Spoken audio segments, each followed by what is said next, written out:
Pouvez-vous nous expliquer ce qu'est une extrasystole atriale? Il s'agit d'une activité auriculaire prématurée, non sinusale, originaire de l'oreillette droite ou gauche. L'influx dépolarise le muscle auriculaire de proche en proche et descend habituellement par voie antérograde, via le nœud auriculo-ventriculaire et par le faisceau de His, vers les ventricules. Les extrasystoles atriales sont fréquentes et bénignes chez le sujet sain. Leur incidence augmente avec l'âge. Notez qu'elles sont quasi constantes au-delà de 60 ans.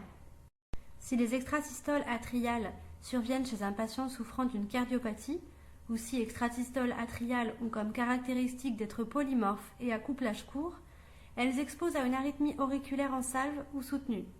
Le risque est alors une transformation du rythme cardiaque avec passage en tachycardie atriale, flûteur ou fibrillation auriculaire. Sur l'électrocardiogramme, l'extrasystole atriale se manifeste par un auriculogramme prématuré, non sinusal, avec une onde P'. Oui, l'onde P est de morphologie différente de l'onde P sinusale, sauf si elle naît à proximité du nœud sinusal. L'intervalle PR est supérieur à l'intervalle PR en rythme sinusal, ou plus court si l'extrasystole atriale naît dans l'oreillette droite basse ou près du sinus coronaire. Le complexe QRS conduit est généralement identique au QRS de base.